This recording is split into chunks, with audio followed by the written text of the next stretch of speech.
Good morning from the International Space Station Flight Control Room here at the Johnson Space Center in Houston, Texas, and welcome to Mission Control as we begin our coverage today of U.S. Spacewalk 87. You are looking live inside the equipment lock of the Quest airlock of the International Space Station as two astronauts prepare to venture outside the Quest airlock a short time from now. On your screen, you see on the left is NASA astronaut Woody Hoburg, and on the right is NASA astronaut Steve Bowen, who will be today's spacewalkers. Bowen is wearing the spacesuit with the red stripes on it, and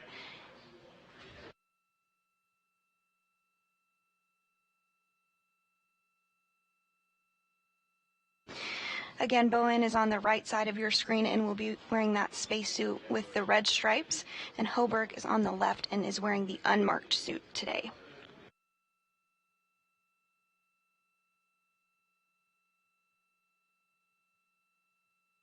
Today's spacewalk is expected to last about 7 hours, the focus of which will be on the starboard truss of the International Space Station to install and monitor the deployment of one of the IROSA's or ISS rollout solar arrays, which arrived on the SpaceX Cargo Dragon resupply craft on Monday to the International Space Station.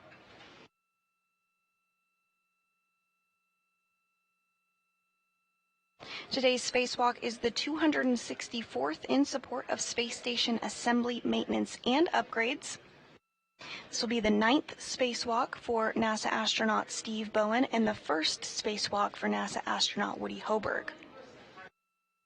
Today's spacewalk will be the 7th spacewalk in 2023 and the 5th spacewalk for Expedition 69 so far.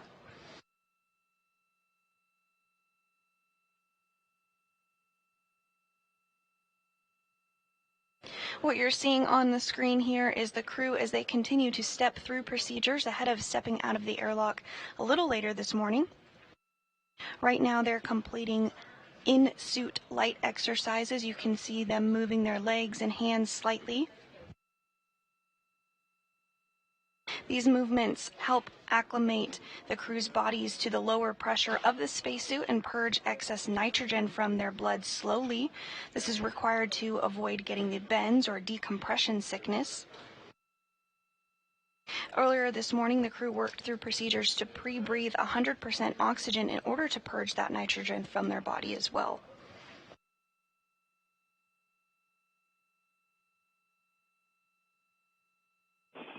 Pause exercise, rest 1 minute.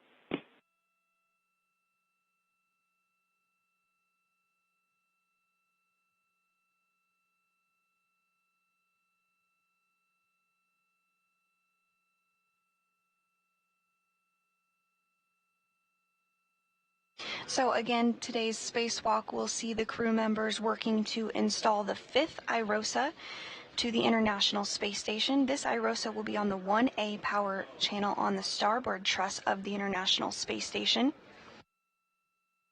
And on June 15th, we'll have an additional spacewalk to install the array on the 1B power channel. These new arrays are 60 feet long by 20 feet wide and share a little more than half of the original arrays, which, as you can see in this graphic here, they lie over top of them. Each new IROSA will produce more than 20 kilowatts of electricity, and once all... Resume exercise, cycle 10. This is the last cycle. And once all those IROSAs are installed, it will enable a 30% increase in power production over the station's current arrays.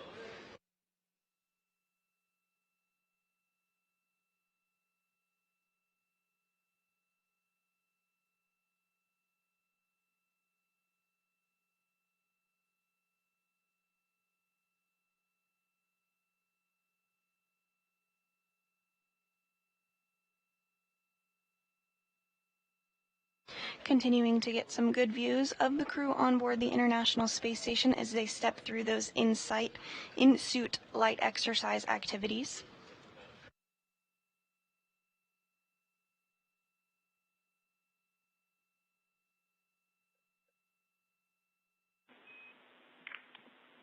Station Houston on Space Ground 1, no action on that last caution. Ground checking it out.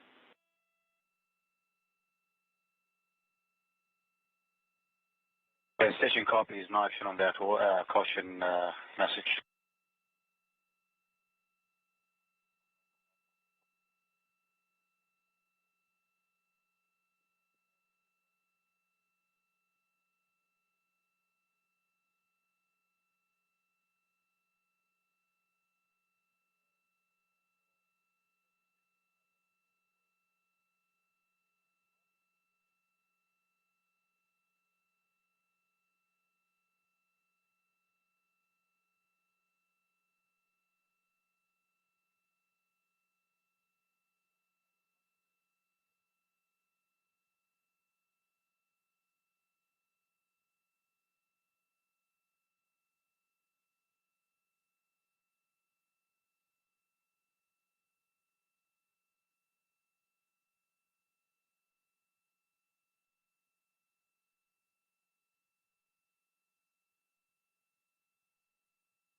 And now coming into frame is NASA astronaut Frank Rubio, who has been helping the crew step through their procedures and get suited up this morning.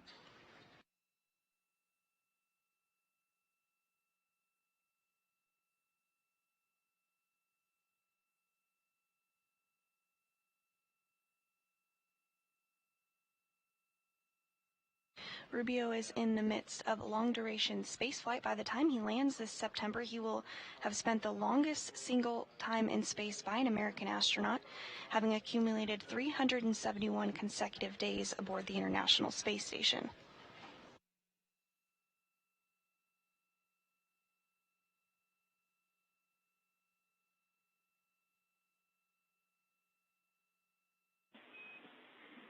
Station Houston, Space Ground 1, just more words on that last enabled caution. It was dealing with an S12 MDM, but no impacts to the EVA. Ground is still investigating. Okay, Johnny, we copy all. Thanks so much for the words. Understand. No impact to EVA. Good to know.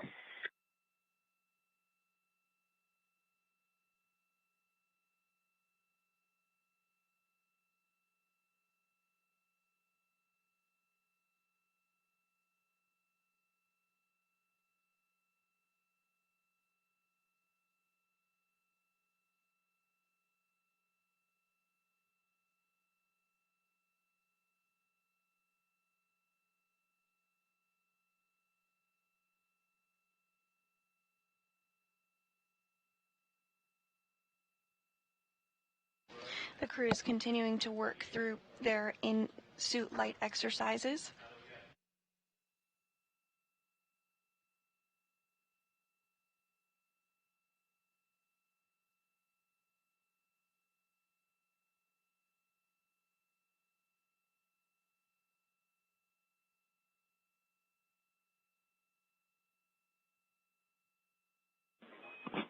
Airlock Houston, Space Ground 1, that completes the 10 cycles of in-suit light exercise.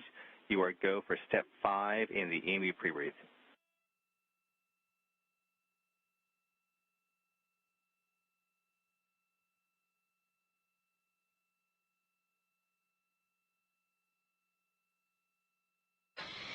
And the crew has completed their cycles of those aisle exercises.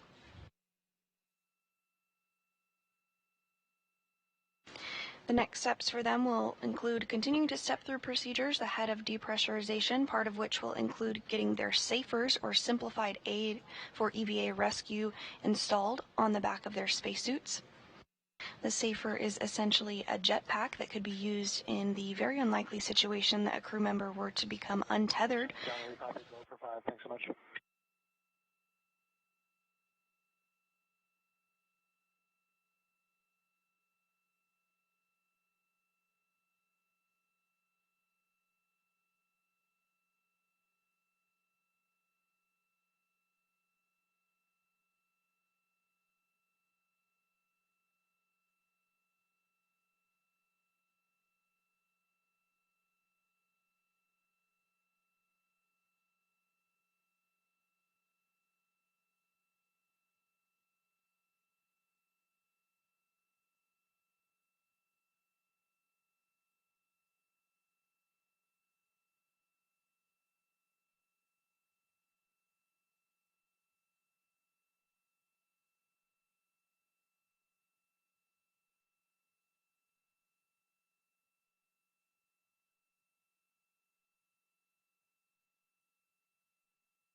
And we also have United Arab Emirates astronaut Sultan Al Nayati floating. On 1 for step 7 and waiting on your go for step 8.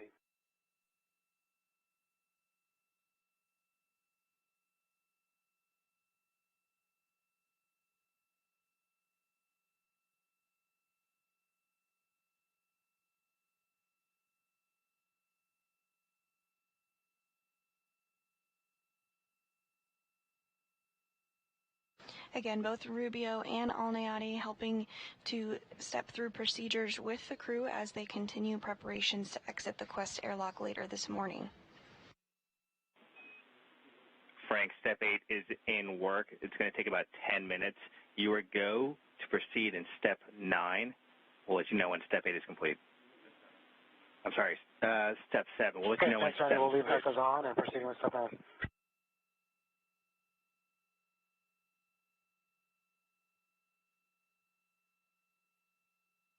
And getting a good view of some of the tools that will be used during today's spacewalk, you did see the space drill or the pistol grip tool, which will be utilized quite heavily throughout today's spacewalk.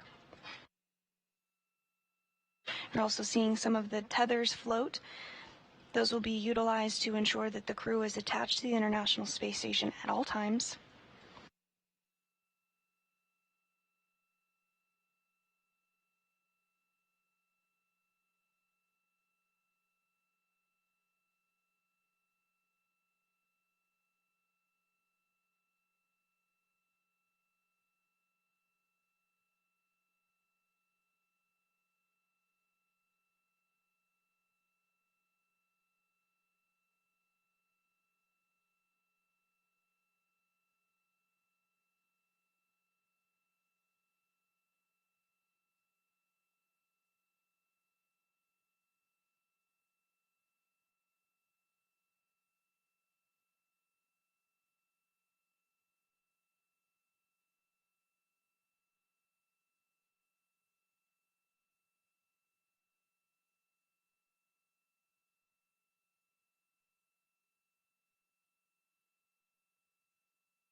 And Rubio is working to get those tools secured to NASA astronaut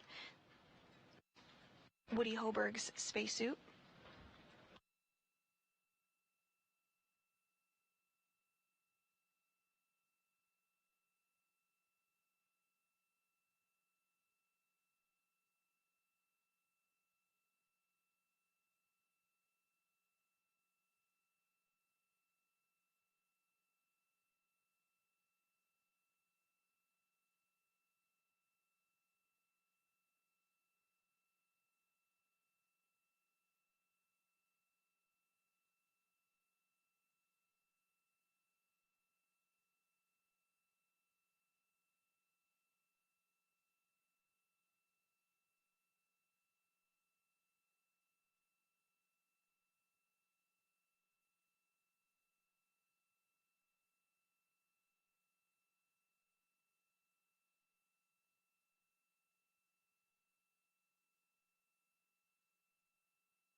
And Rubio now moving over to get those tools in place on Steve Bowen's spacesuit.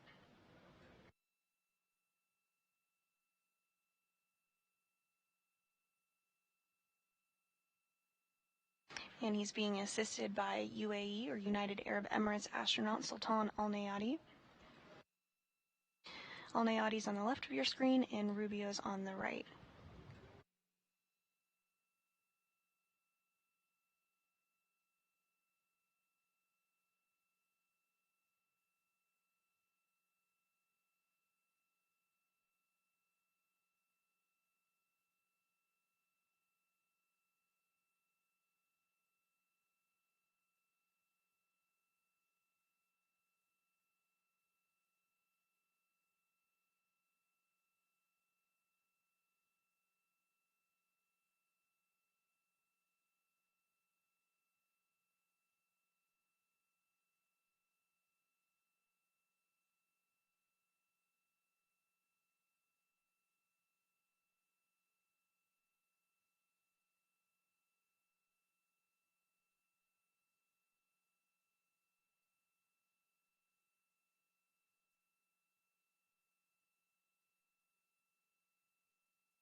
as the crew continues to step through those procedures to get tools secured safely to their spacesuits. We do have a video that will be an overview of today's spacewalk, where the duo will exit the station's Quest airlock to install an upgraded International Space Station rollout solar array on the 1A power channel on the starboard truss of the station.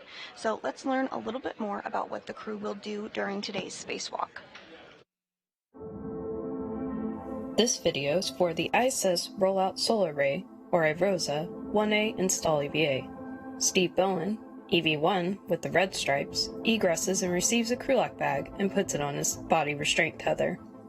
EV2 with white stripes, Bowen and Hoburg, egresses with the crew lock bag on his body restraint tether and closes the thermal cover.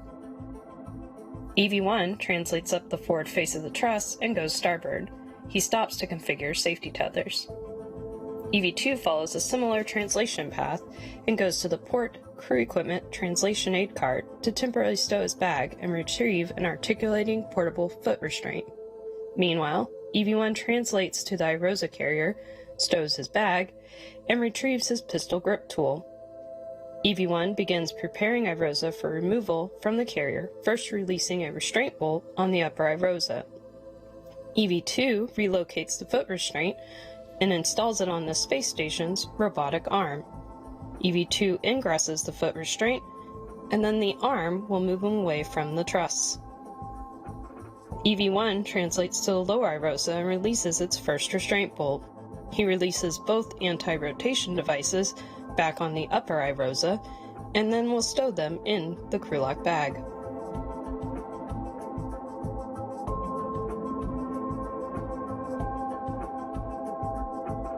On the robotic arm, EV2 is flown over to access two sets of bolts on the boom end of the upper IROSA.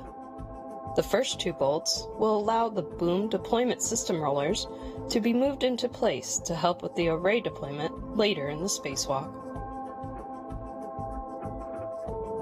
The second two bolts will release two of four mechanisms that hold the IROSA in its rolled-up configuration.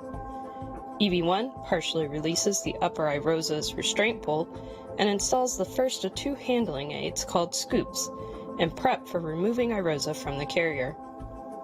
The arm flies EV2 over to the hinge end of the upper IROSA, and both crew members work to release the final bolt holding it to the carrier. EV1 installs a second scoop, and EV2 lifts the IROSA off of the carrier.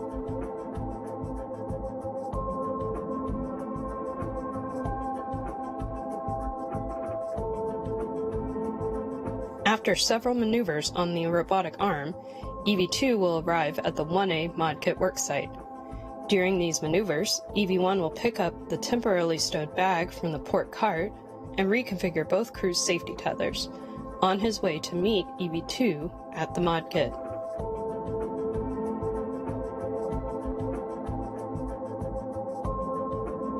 Both crew will then work to install IROSA onto the 1A mounting bracket.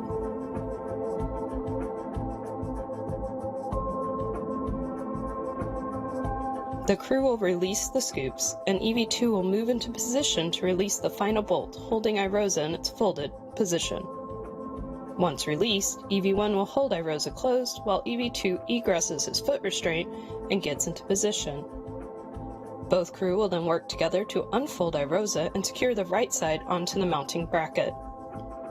Once secured, EV2 will drive two hinge bolts that hold IROSA in the unfolded position. EV2 will then move away from IROSA to reconfigure a safety tether on the arm. EV1 works to drive 8 bolts to fully secure the IROSA to the mounting bracket.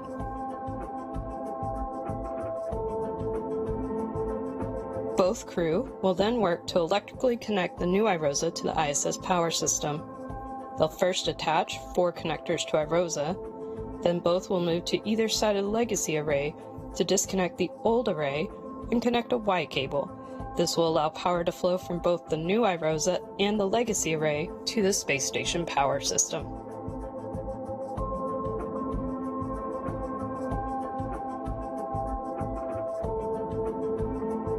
At this point, EV1 moves into a deployment viewing position, and EV2 will release the final 2 bolts restraining IROSA in the undeployed position.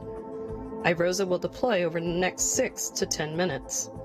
During deployment, EV1 translates back to the IROSA carrier to reconfigure the carrier beams that previously held the upper IROSA.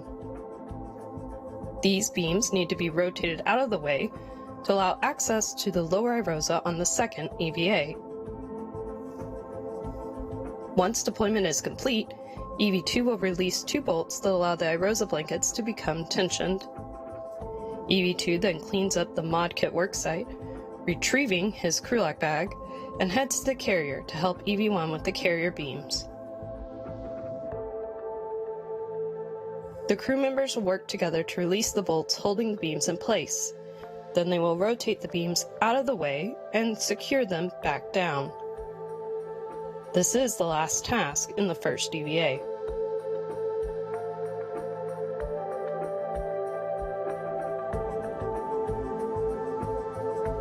Both crew will clean up the worksite and translate back to the airlock. They will clean up their tethers on the way. They will then work to ingress and begin repressing the airlock. This will finish the first of 2 EVAs.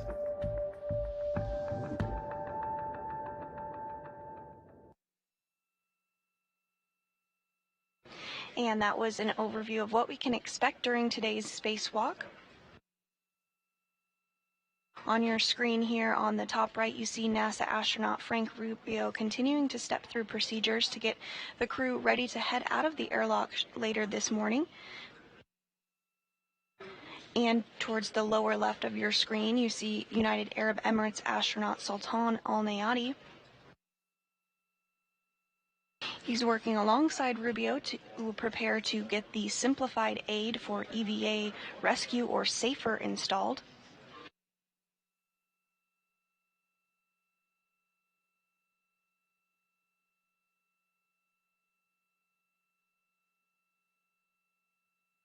Once the SAFERs are installed on both Hoburg and Bowen, the crew will move through the airlock and start depressurization procedures. Wow.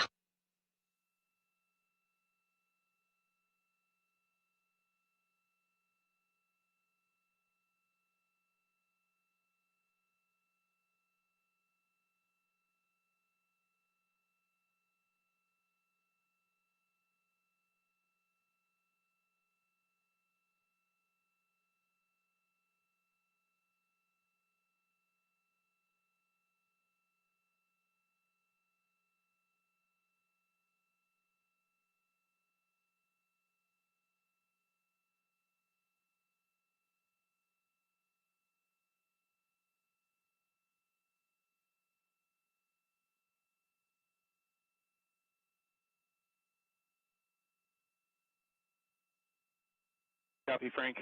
0009.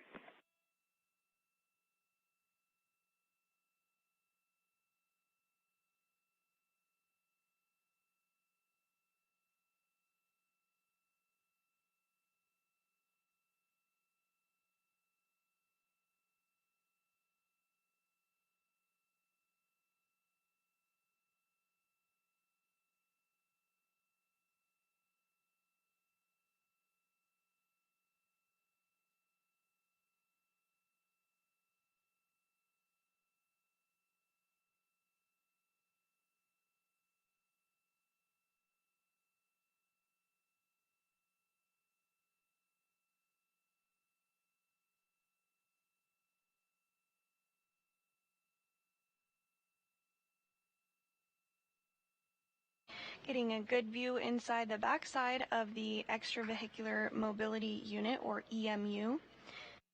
Those are the spacesuits that the crew will be wearing during today's spacewalk. They're essentially a mini life support system and provide all of the environment, protection, mobility, and communications for the crew members during spacewalks.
And as Rubio and Alnayati continue to step through those procedures, ahead of getting the crew ready to begin depressurization, we do have some statistics to go through today for our spacewalk.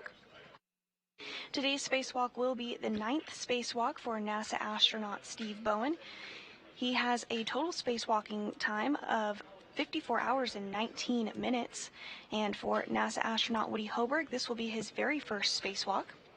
Today's spacewalk will be the 264th spacewalk in support of space station assembly, maintenance, and upgrades, and will be the 7th space station spacewalk this year.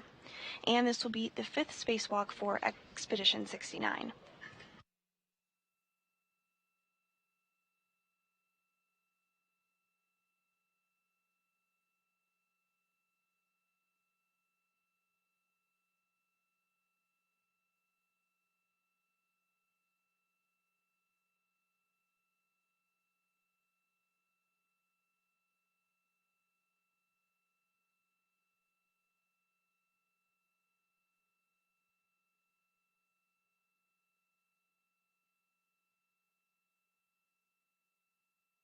To station on 1 for step 11, time 1214.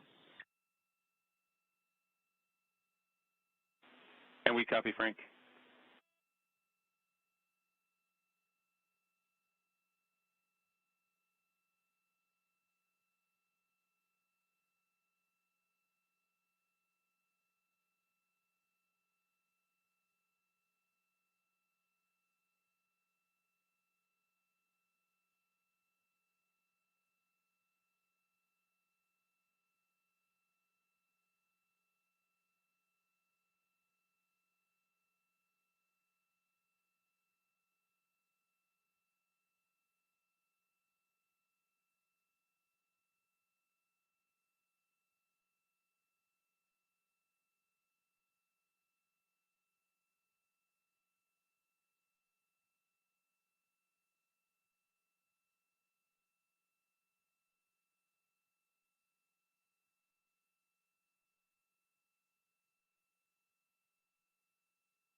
And if you're just joining us this morning, we have 2 spacewalkers preparing to exit the International Space Station's Quest airlock to install a new ISS rollout solar array. Those spacewalkers are NASA astronaut Steve Bowen, who you see in the center of your screen there. Station on 1 for step 18, extended canisters are 0022 and 0020. And copy, Frank. Good numbers.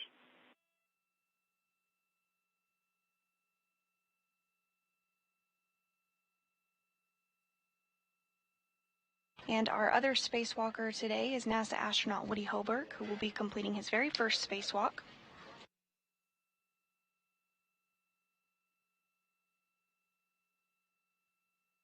Also in the equipment airlock is NASA astronaut Frank Rubio, as well as United Arab Emirates astronaut Sultan Al Nayati. They're continuing to step through procedures with the crew ahead of getting them into the crew airlock for the depressurization sequence.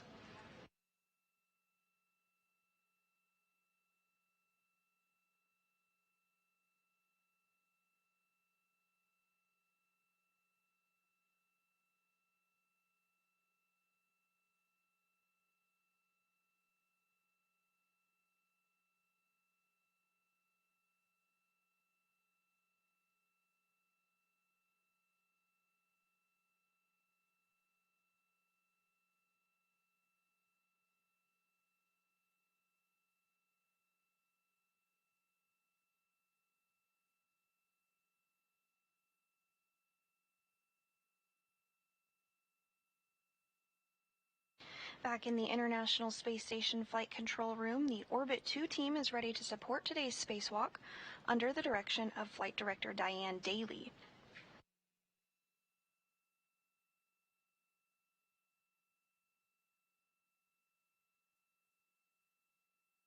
Station on 1 for step 21, time 1218.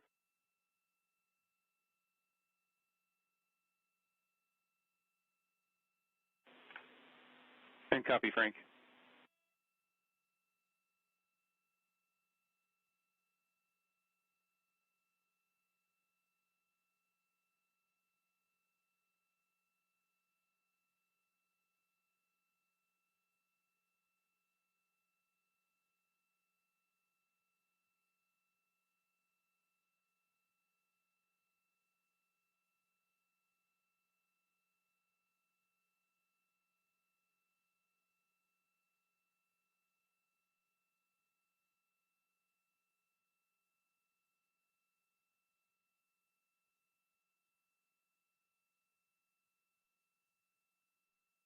In addition to Flight Director Diane Daly, the rest of the Orbit 2 team is supporting here from Mission Control Houston as well. To her right at the Capcom console is the ground IV, and that is Canadian Space Agency astronaut Jenny Gibbons. She'll serve as the spacewalk communicator who will talk directly with the crew during the spacewalk, helping them choreograph timelines and procedures. And to her right is NASA astronaut Nick Hague, who is the Capcom. You'll hear him communicating with the crew up until the point of depressurization this morning, at which point the ground IV will take over communicating with our spacewalking duo.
Everything continuing to go smoothly this morning. The next major milestone that we can look ahead to is the installation of the Simplified Aid for EVA Rescue, or SAFERS, essentially the Space Jetpack. This is installed as a precautionary measure in the very unlikely event that a crew member were to become untethered from the International Space Station. This jetpack would allow them to get back to the space station.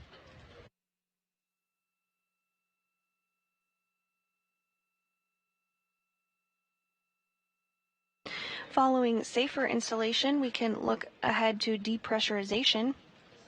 First, the crew will move to the crew lock section of the Quest airlock, and depressurization will occur in a two-stage fashion.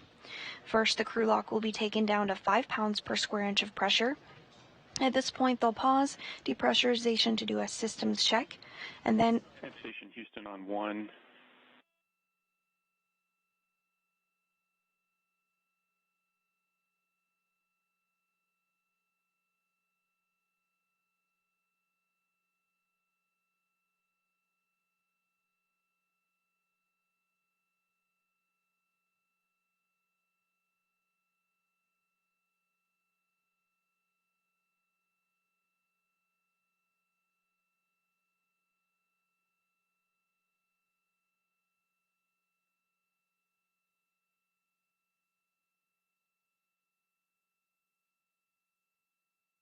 And we are seeing Alneati and Rubio work together to install the safer. Hey, Frank. I've got one go back for you. Step 8, we owed you a go. Your go to turn off the HECA. It's just, if you want to turn off HECAs on both EVs, that'd be great. Thanks so much.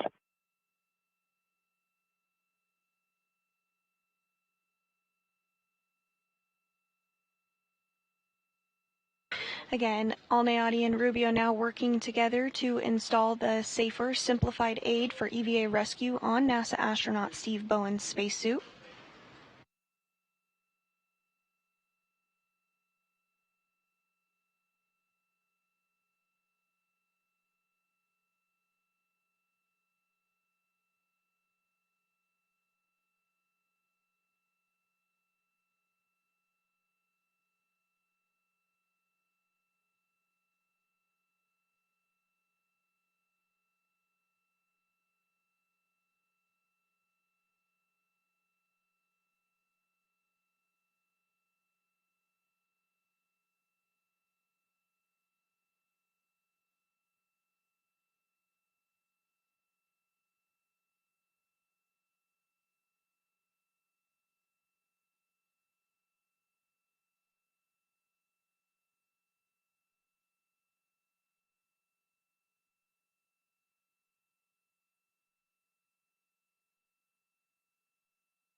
And Rubio and Alneati working to get that safer installed on NASA astronaut Steve Bowen's spacesuit.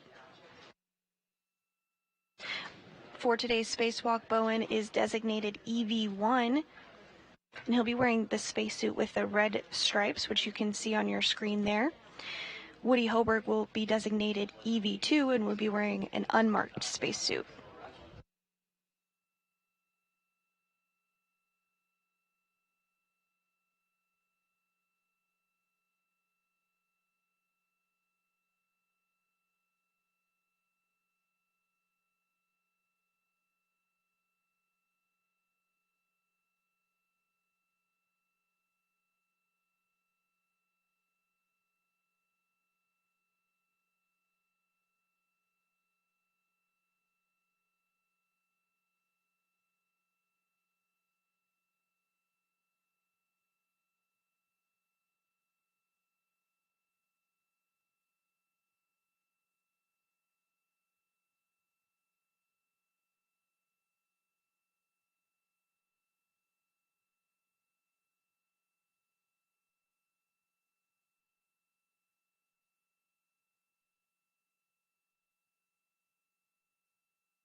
Once both safers are installed, the next milestone that we can look ahead to is depressurization, and ultimately when the crew will then exit the International Space Station's Quest airlock.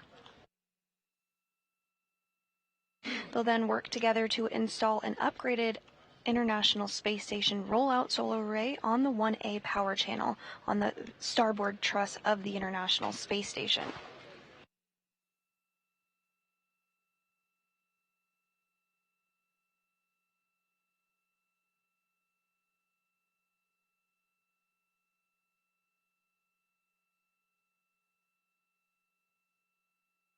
The IROSAs were delivered on a SpaceX Dragon cargo resupply craft on Monday to the space station.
Rubio and Alniati continuing to get the safer, simplified aid for EVA rescue installed on NASA astronaut Steve Bowen's spacesuit.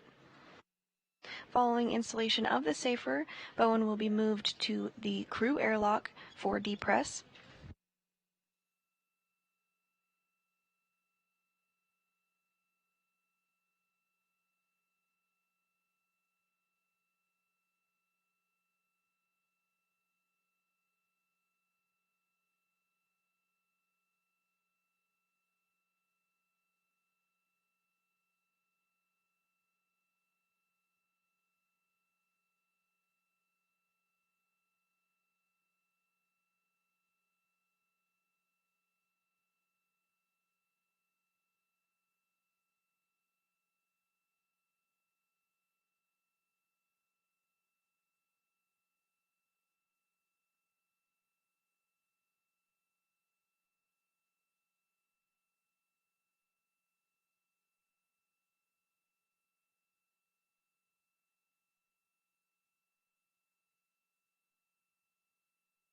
And Bowen now being moved into the crew airlock.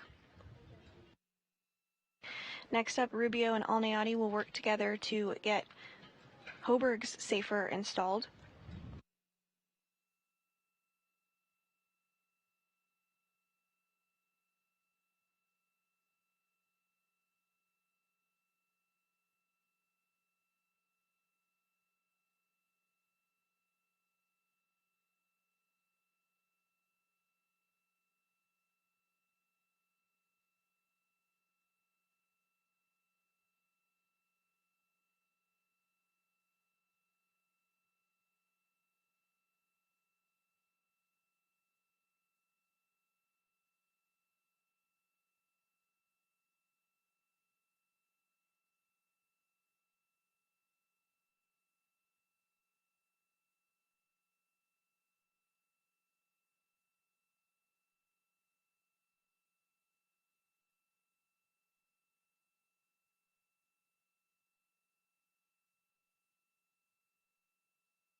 And Rubio and Al-Nayati now going to work together to get the safer installed on Hoburg's spacesuit.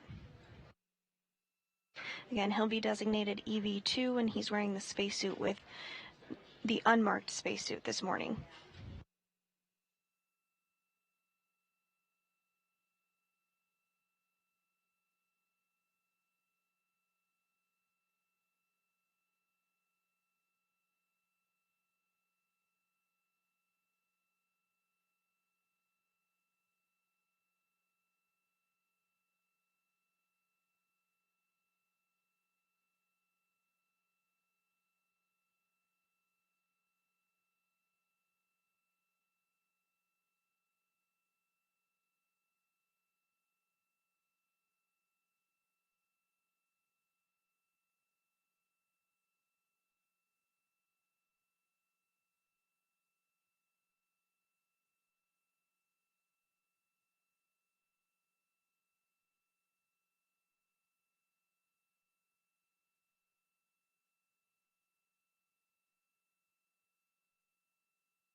As Rubio and Al-Nayati continue to step through those procedures to get the safer installed, we can take a quick look ahead at what's to come.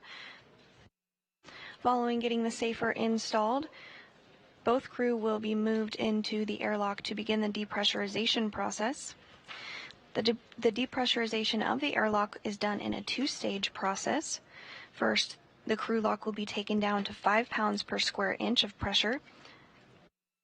At this point, depressurization will be paused to do a systems check. Following this, depressurization will resume and continue all the way down to vacuum. Now, once vacuum is reached, the two spacewalkers will complete suit and communication checks before placing their spacesuit on internal battery power, which will officially mark the start of today's spacewalk. A U.S. spacewalk's start and end time is measured from the time the crew places their spacesuit on internal battery power all the way up until the time repressurization occurs, and they're back inside the crew lock following completion of their spacewalk. We are expecting today's spacewalk to last about 7 hours.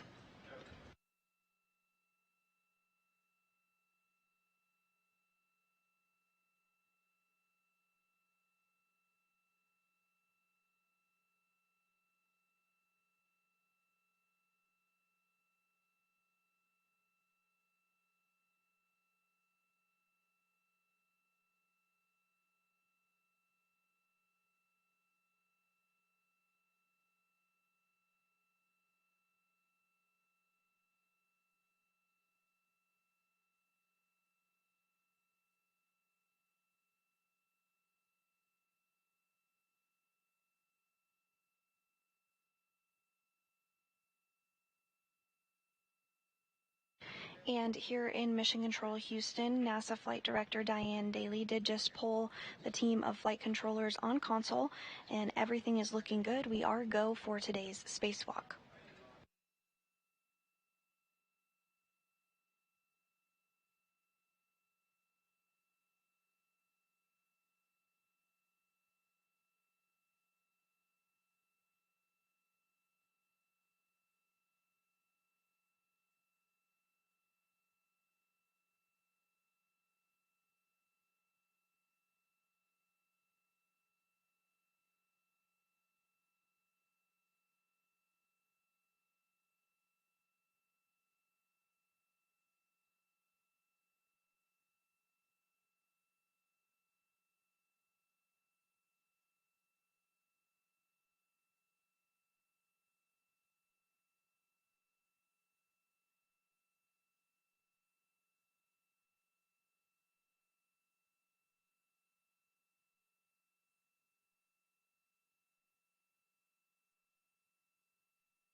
Rubio now going to work to get Bowen moved into the crew airlock.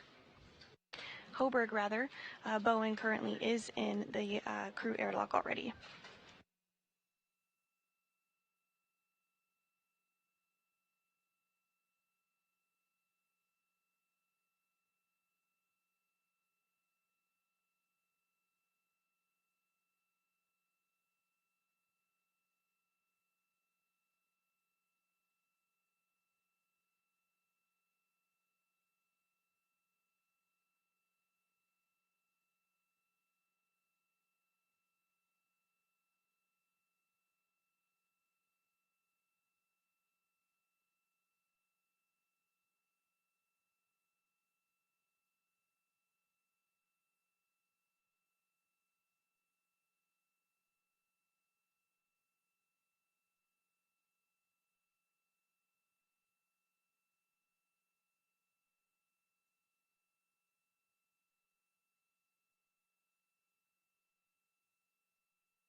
Both Bowen and Hoburg now in the crew airlock.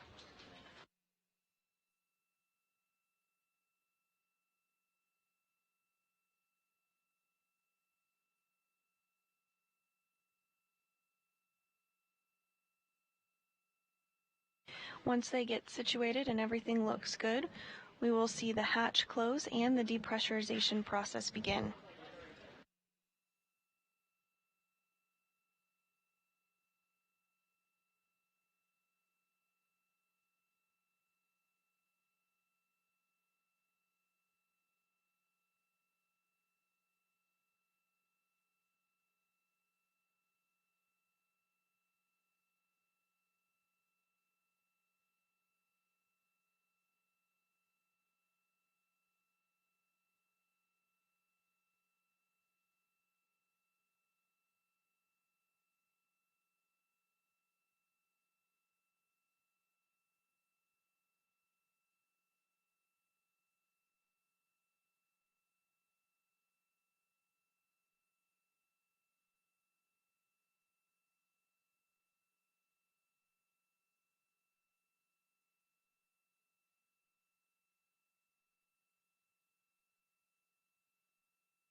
And Station Houston, when able, on 1.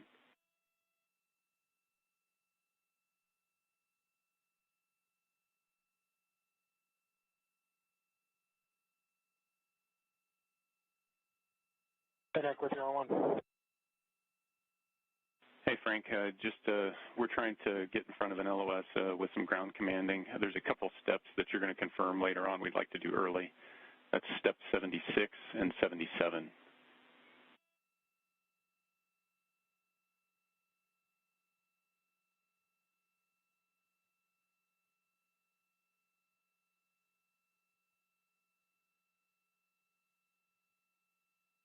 And that was the voice of...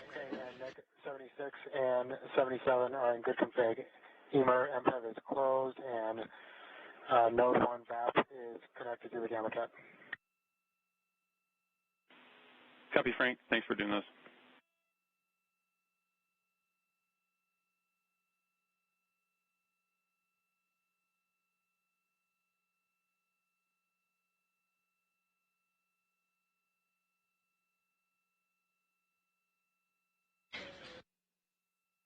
And that was the voice of today's Capcom and NASA astronaut Nick Hague, calling up to Rubio, letting him know that there is a loss of signal coming up, giving them the go to step through a couple of procedures during that LOS.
And Station Houston on 1.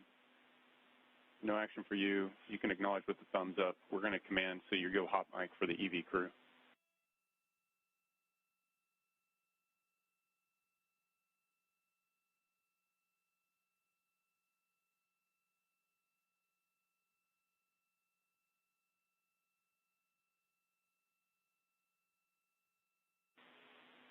And Station Houston, we're with you on 1. If you try to transmit last, I want to let you know the crew is going to go hot mic here shortly.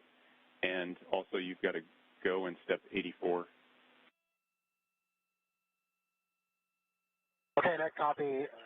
Crew will be hot mic and go on step 84. And Nick, just be advised, you're coming in a little bit weak. You're readable.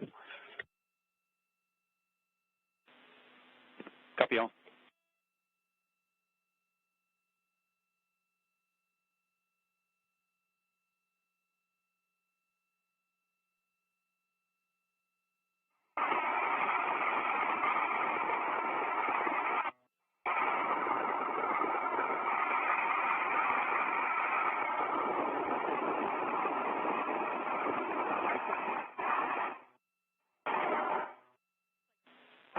And Station Houston, you are hot mic.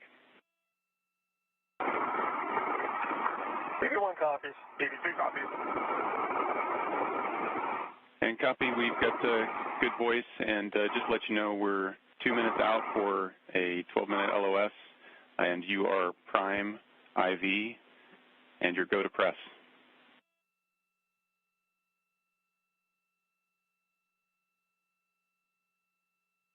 And Nick, I copy prime IV. Go to press. Thanks so much.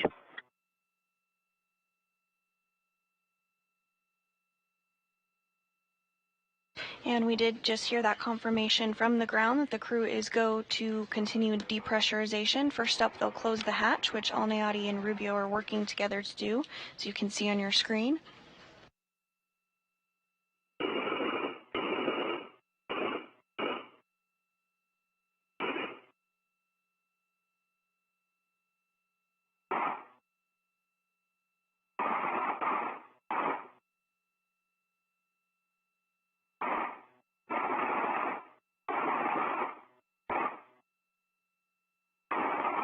The flash is going to close. Good luck. We'll see you in a little bit. Yep. Talk to you later.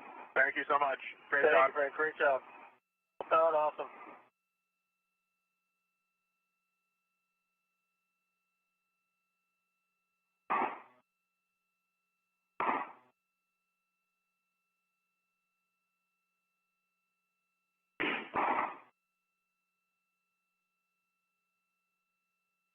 And you did see that hatch just get closed.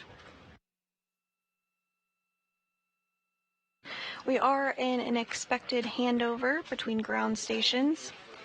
So we are not going to expect to have video of the crew on board the International Space Station for the next 11 and a half minutes. However, we do know that they're going to continue the depressurization process as they have the go from the ground to do so.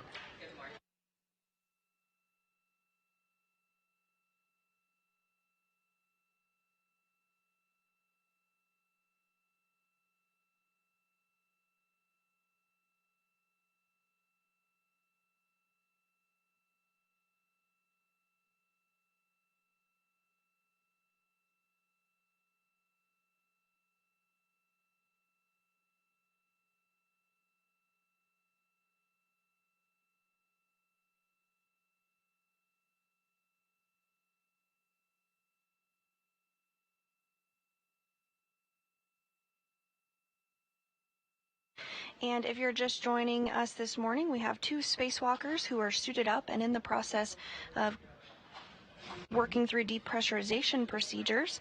Today they will exit the station's Quest airlock to install an upgraded IROSA, or International Space Station Rollout Solar Array, on the 1A power channel on the starboard truss of the International Space Station. We do have an animation to walk us through what we can expect our spacewalkers to complete today, so let's take a quick look. This video is for the ISS Rollout Solar Array, or IROSA, 1A install EVA. Steve Bowen, EV1 with the red stripes, egresses and EV2 with white stripes, Woody Hoburg, egresses with the crew lock bag on his body restraint tether and closes the thermal cover. EV1 translates up the forward face of the truss and goes starboard. He stops to configure safety tethers. EV2 follows a similar translation path and goes to the port crew equipment translation aid cart to temporarily stow his bag and retrieve an articulating portable foot restraint. Meanwhile, EV1 translates to the IROSA carrier, stows his bag, and retrieves his pistol grip tool. EV1 begins preparing IROSA for removal from the carrier, first releasing a restraint bolt on the upper IROSA. EV2 relocates the foot restraint and installs it on the space station's robotic arm. EV2 ingresses the foot restraint, and then the arm will move him away from the truss. EV1 translates to the lower IROSA and releases its first restraint bolt. He releases both anti-rotation devices back on the upper IROSA, and then will stow them in the crew lock bag.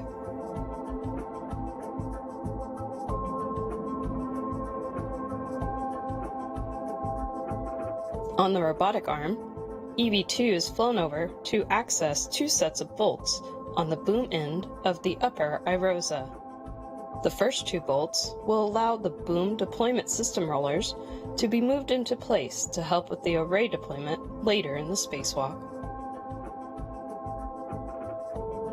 The second two bolts will release two of four mechanisms that hold the IROSA in its rolled-up configuration. EV1 partially releases the upper IROSA's restraint bolt and installs the first of two handling aids called scoops and prep for removing IROSA from the carrier. The arm flies EV2 over to the hinge end of the upper IROSA, and both crew members work to release the final bolt holding it to the carrier. EV1 installs a second scoop, and EV2 lifts the IROSA off of the carrier.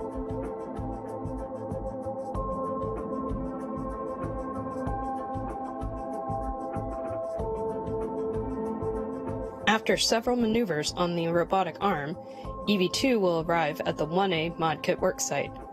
During these maneuvers, EV1 will pick up the temporarily stowed bag from the port cart and reconfigure both crews' safety tethers, on his way to meet EV2 at the mod kit.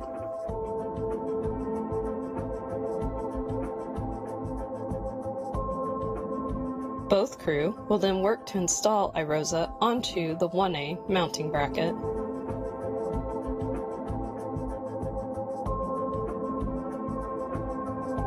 The crew will release the scoops, and EV2 will move into position to release the final bolt, holding IROSA in its folded position. Once released, EV1 will hold IROSA closed while EV2 egresses his foot restraint and gets into position. Both crew will then work together to unfold IROSA and secure the right side onto the mounting bracket. Once secured, EV2 will drive 2 hinge bolts that hold IROSA in the unfolded position. EV2 will then move away from IROSA to reconfigure a safety tether on the arm. EV1 works to drive 8 bolts to fully secure the IROSA to the mounting bracket.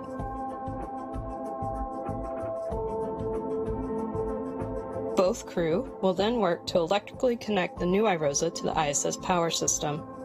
They'll first attach 4 connectors to IROSA, then both will move to either side of the legacy array to disconnect the old array and connect a Y cable. This will allow power to flow from both the new IROSA and the legacy array to the space station power system.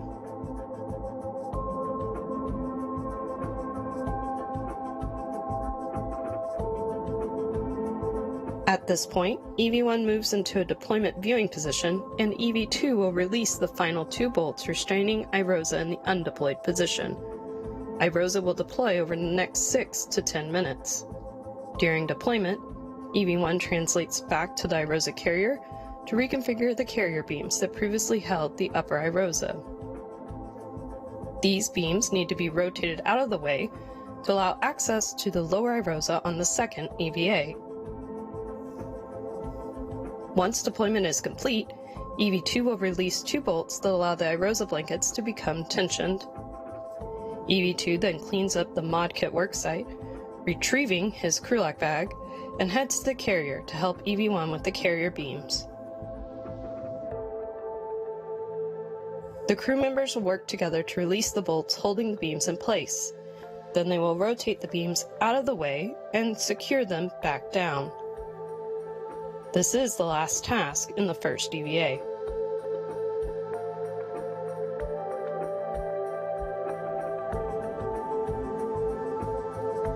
Both crew will clean up the worksite and translate back to the airlock. They will clean up their tethers on the way. They will then work to ingress and begin repressing the airlock. This will finish the first of 2 EVAs.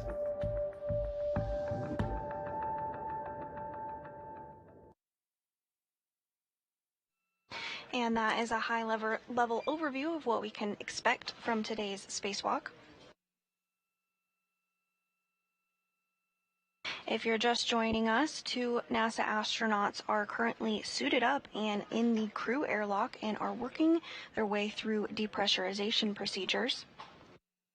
Today's spacewalkers are NASA astronaut Steve Bowen, and today will be his 9th spacewalk, as well as NASA astronaut Woody Hoburg, who will be completing his first spacewalk.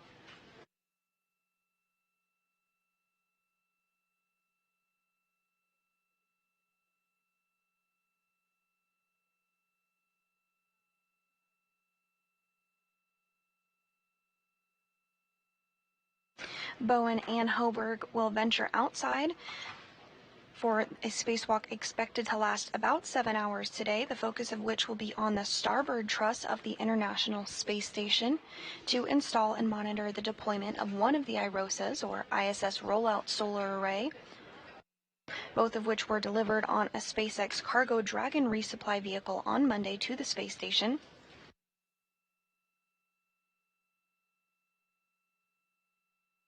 And today's spacewalk is the 264th in support of space station assembly, maintenance, and upgrades. This is the 7th spacewalk in 2023 and the 5th spacewalk for Expedition 69.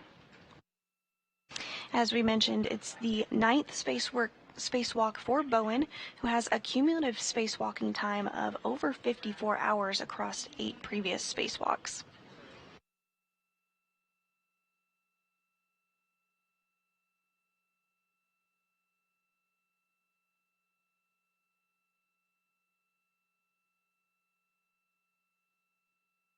The IROSA that the crew will install today is 60 feet long and 20 feet wide.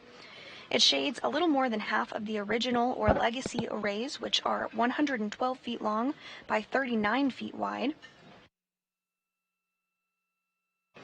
Each new IROSA produces more than 20 kilowatts of electricity, and once all the IROSAs are installed, it will enable a 30% increase in power production over the International Space Station's current arrays.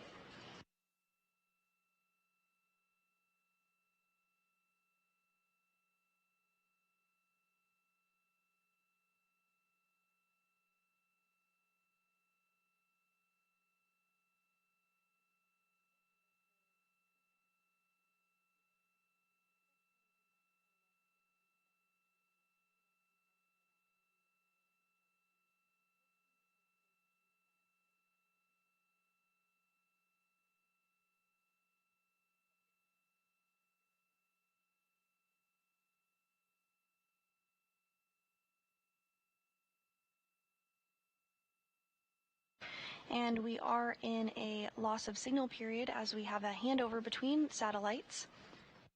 However, we are expecting communications and video to be back here in less than a minute. During this loss of signal period, the crew has been stepping through procedures in order to work through depressurization of the airlock. This is done in a two-stage process. First, the crew lock goes down to 5 pounds per square inch of pressure, at which point that depressurization will be paused to do a systems check. And then following this, depressurization will resume to bring it all the way down to the vacuum. Now, once that vacuum is reached, the two spacewalkers will complete some additional suit and comm checks before placing their spacesuit on internal battery power, officially marking the start of today's spacewalk.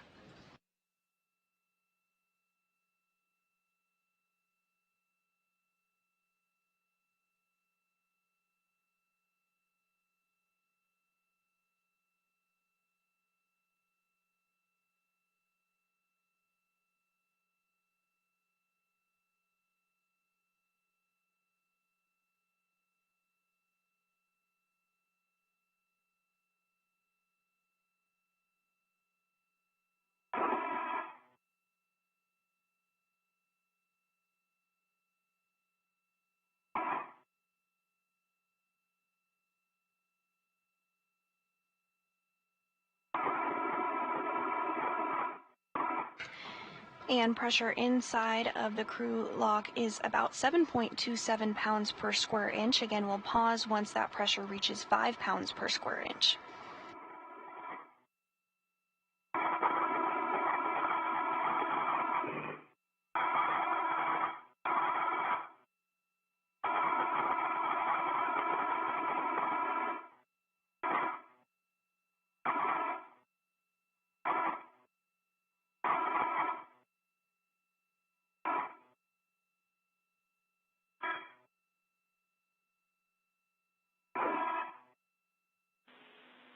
And Station Houston on 1, we're back with you, voice only.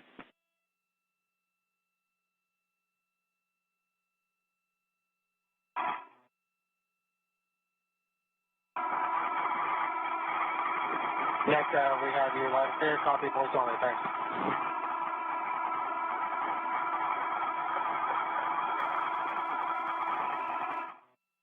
And Stephen, what do you guys copy? You have about 100 millimeters of mercury to go.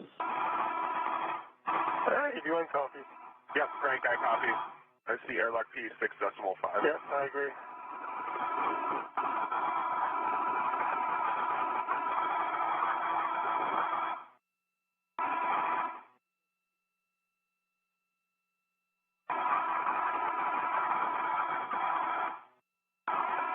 Pressure inside the crew lock now at 6.35 pounds per square inch of pressure.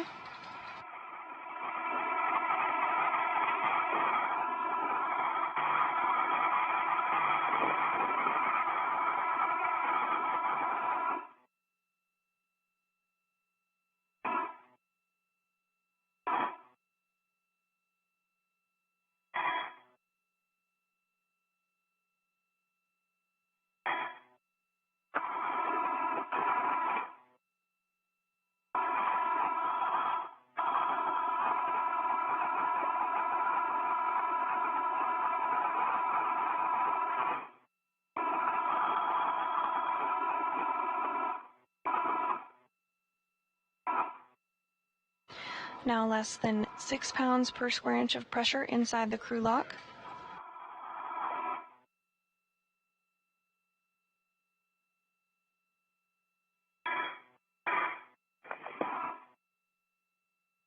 Again, once we do reach 5 pounds per square inch, that depressurization will be paused to do a systems check.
Everything's still looking good for depressurization, now at 5.18 pounds per square inch of pressure inside the crew lock.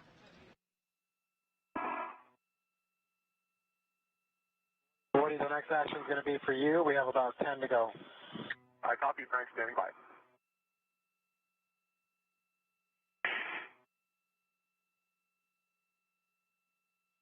Woody, depress pump, man ISO valve closed. Both of you can expect an alert tone. Closed. And copy closed. Okay, next thing we're going to do is a leak check.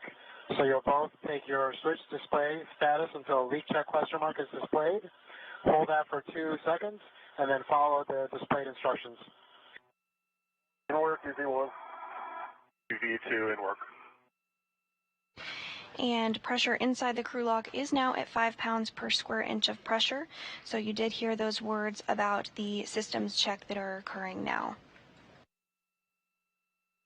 Following the systems check, depressurization will resume and continue all the way down to vacuum. And once vacuum is reached, the two spacewalkers will complete some additional suit and communication checks before they place their spacesuit on internal battery power, officially marking the start of today's spacewalk. And following this, the crew will, of course, exit the airlock and begin working to get that IROSA installed.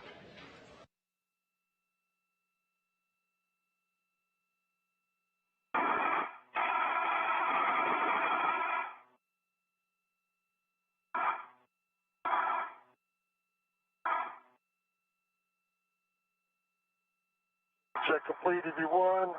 Moving to EVA. That'll be a minute. Same for EV2. Copy, good. Leak check for both. Good news. And then correct, you both want your O2 actuators to EVA. So let me know when that's complete. EV2's in EVA. EV1's in EVA. The O2 actuator EVA for both Woody and Steve. Nice job. Woody, you're going to take the depress pump man ISO valve to open. Both of you can expect an alert tone. Copy. Press pump man ISO valve is open.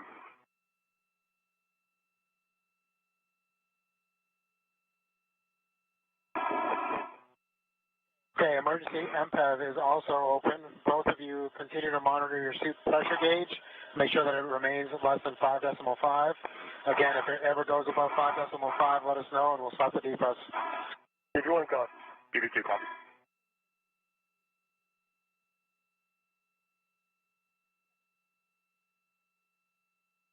Woody, the next action will be at 2 PSI. Copy, I see it.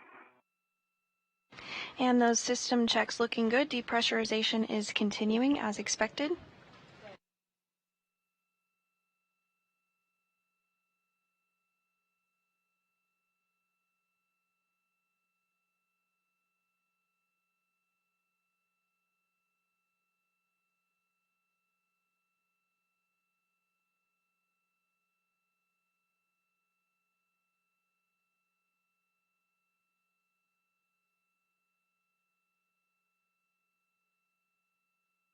Pressure inside the crew lock now less than 4 pounds per square inch of pressure.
Pressure inside the crew lock now approaching 3 pounds per square inch of pressure.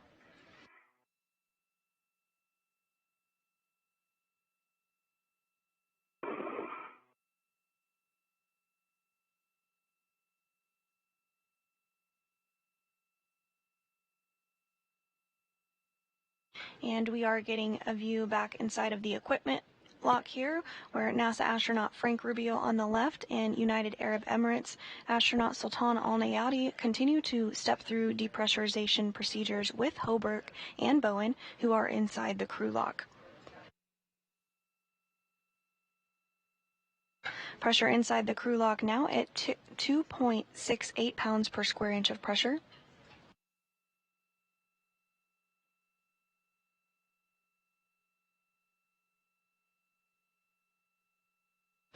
Once vacuum is reached inside the crew lock, the two spacewalkers will complete additional suit and communication checks before they do place their spacesuit on internal battery power, which will mark the official start of today's spacewalk.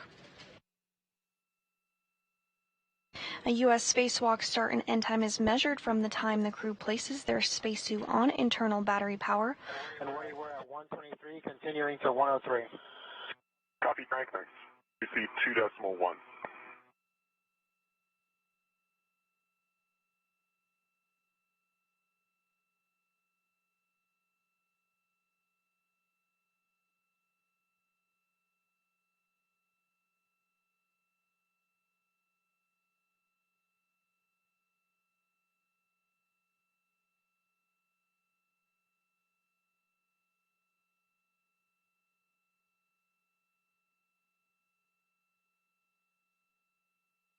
Now closing in on 2 pounds per square inch of pressure inside the International Space Station's crew lock.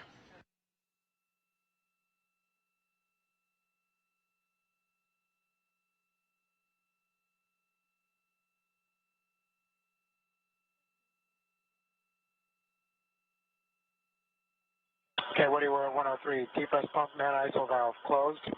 Closed. Copy, closed. Woody on the UIA, switch depress pump power off, OFF. Depress pump power is off. Okay, guys, I will turn you over to Jenny for your initial tether config. And Jenny, you are prime. Copy, I'm prime. Ready for the config. Sounds great. Jenny, I'm in a great position to read you the config setting of the airlock gearing extender. Go. All right. Airlock gearing extender, I have my left waist tether, gate closed, locked, block on block. The waist tether small hook is on my left gearing extender. Gate closed, locked, block on block. Also on my left gearing extender, I have my red hook. Gate closed, locked, block on block. My red reel and green reels are both unlocked. The red reel's yellow hook is gate closed, lock, block on block to my green reel. My green reel's small green hook is gate closed, locked on my red reel. And the green reel's anchor hook goes to Steve's right waist tether. Okay, so And that anchor hook and Steve's waist tether large hook are both gate closed, locked, block on block. Steve, over to you if you can see it. Yep. So we pick up with my waist tether, which is gate closed, slide lock, big hook that you.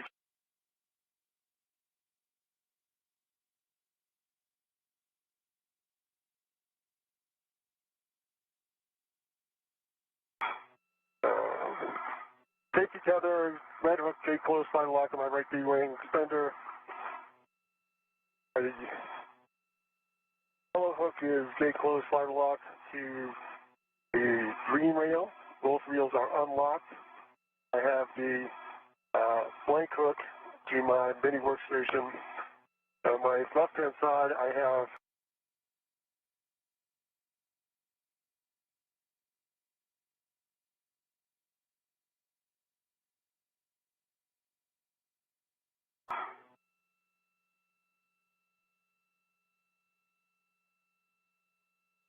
all right, what do you guys? Here we go. So you Copy all. That I need is. to get back so I can actually eventually open the hatch.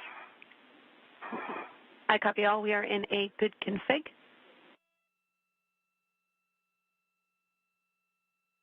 Thanks so much, Jams, and good morning to you and the Orbit 2 team. Good morning. We are happy to be here, excited to work with all of you.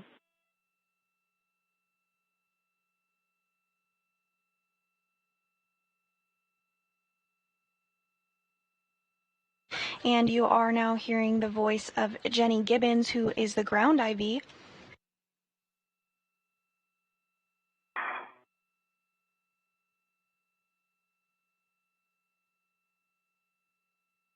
She'll be stepping through procedures with the crew during today's spacewalk.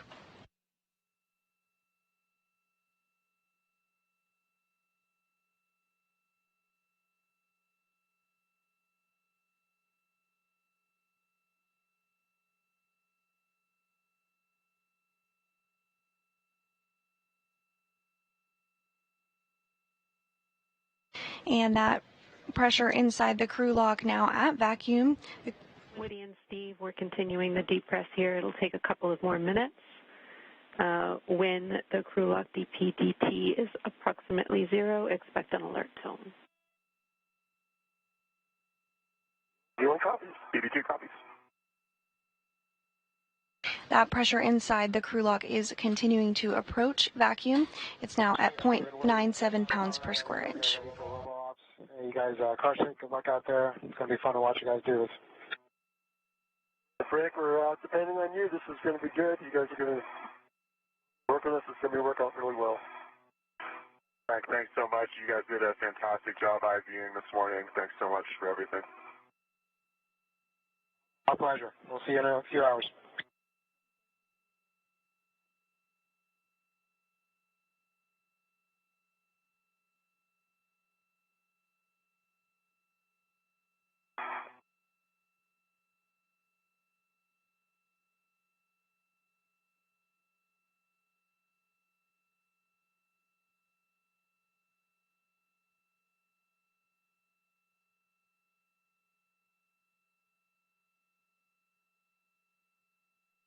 Everything continuing to go smoothly this morning as NASA astronaut Woody Hoburg and Steve Bowen. Tracking around 8 or 9 more minutes down to 0.5 psi. And Jay, that makes sense watching it go very slowly. Sounds good.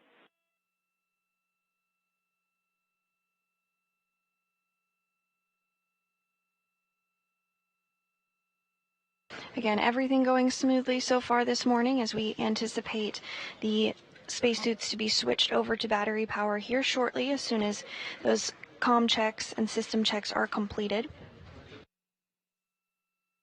Following this, the crew will egress or exit the hatch after they open the thermal cover.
And we are continuing to get views inside the International Space Station. You are seeing NASA astronaut Frank Rubio, who helped get Bowen and Hoburg suited up and ready to go this morning. All Nayati now floating into screen as well. Bowen and Hoburg are inside the crew lock, which continues to depress. now at 0.64 pounds per square inch, rapidly approaching vacuum.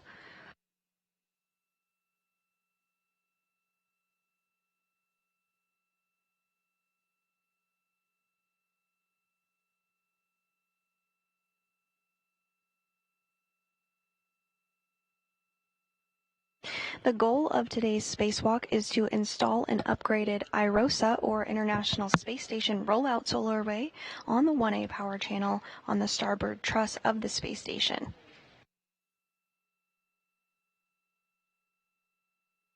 Today's IROSA installation will be the 5th installed on the space station.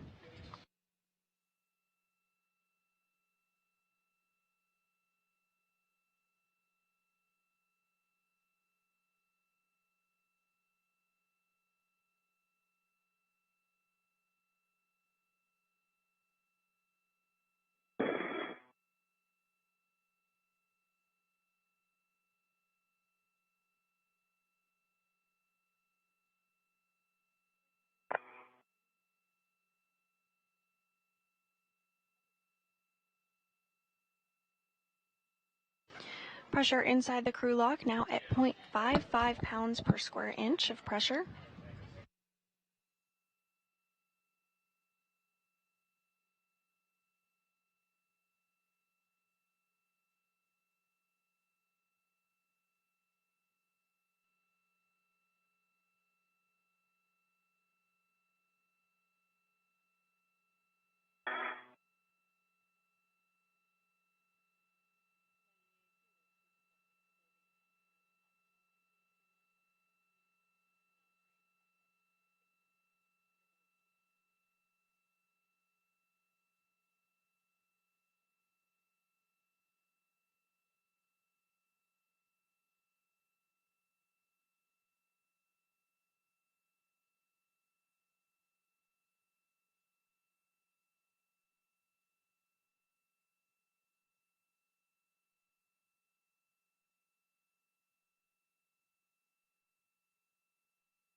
And pressure inside the crew lock now at 0.5 pounds per square inch of pressure. Steve and Woody, we are at 0.5 psi. You are go to verify the EV hatch gauge is less than 0.6 psi and open the EV hatch.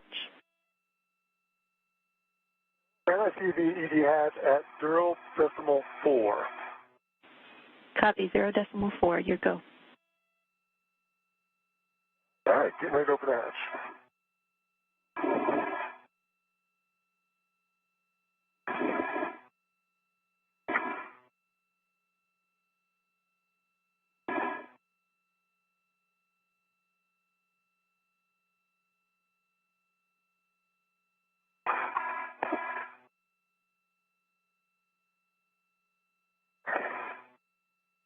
All right, the hatch is open. Valve is coming closed. Copy, Steve. Equalization valve is closed. Hatch is open, equalization valve is closed.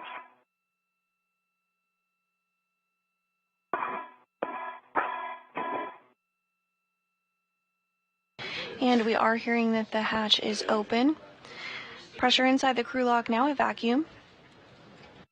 Both Hoburg and Bowen are now going to work together to egress or exit the airlock. Copy, Frank. Emergency MPEV closed. Now we are in post-depress. Woody and Steve, on your DCMs, switch power to BAT, stagger your switch throws, and expect a warning tone. All right, EV1 power to battery. Copy. EV2 going to battery. EV1, good restart, blank, no bite.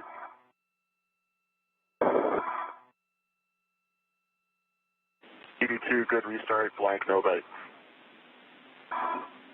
Copy. We verified you have a functional display. Switch power